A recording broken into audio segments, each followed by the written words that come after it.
கர்த்தருடைய நாம மகிமைப்படுவதாக. ஓசையா புஸ்தகம் 4ஆம் அதிகாரம் 6வது வசனம். நீ உன் தேவனுடைய வேதத்தை மறந்தாய், ஆகையால் நானும் உன் பிள்ளைகளை மறந்து விடுவேன். என கருமையான பிள்ளைகளே, கர்த்தருடைய வேதத்தை மறக்கிறவர்களுக்கு அவர்களுடைய பிள்ளைகளை அவர் மறந்துடுவாருன்னு சொல்றாரு. பாருங்க, இன்னைக்கு கர்த்தர் நமக்கு நல்ல குடும்பங்களை கொடுத்திருக்கிறார், நல்ல பிள்ளைகளை கொடுத்திருக்கிறார், நல்ல வேலையை கொடுத்திருக்கிறார். வேலைக்கு போவோம், குடும்பத்தை பார்ப்போம், வீட்டு வேலைகளை செய்வோம், கம்பெனியில் இருக்க வேலைகளை செய்வோம். ஆனால் வேதத்தை தினந்தோறும் காலையில் எழும்பி வாசிக்கவும் மாட்டோம், செபிக்கவும் மாட்டோம். சரங்காச்சாரமாய் திருச்சபைக்கு போகிறோம். இன்னைக்கு நிறைய பேர் வெறும் திருவிருந்து எடுக்க மட்டும் திருச்சபைக்கு வருவாங்க. கிறிஸ்மஸ் ஆனால் வருவாங்க, நியூ இயர் ஆனால் வருவாங்க.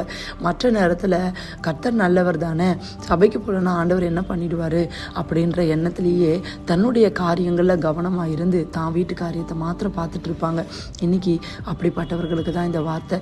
நம்ம கர்த்தருடைய பிள்ளைகள், அவருக்காக உண்டாக்கப்பட்டிருக்கிறோம். ஏன்னா வசனம் சொல்லுகிறது, இதோ இந்த ஜனத்தை எனக்காக உண்டாக்கினேன், இவர்கள் என் துதியை சொல்லி என் பின் வருவார்கள்.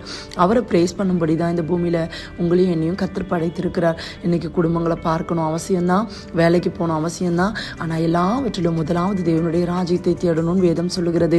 அவருடைய வேதத்தை நேசித்து வாசிக்கவும், தினந்தோறும் அவருடைய பிரசன்னத்தில் போய் அமர்ந்திருப்பதும் கர்த்தர் நம்ம கொடுத்திருக்கிற விலையேற பெற்ற ஸ்லாக்கியம். இந்த பூமியில் எத்தனையோ பேருக்கு இந்த ஸ்லாக்கியமும் வாக்கியமும் கிடைக்கல, ஆனால் உங்களுக்கும் எனக்கும் கர்த்தர் கொடுத்திருக்கிறார்.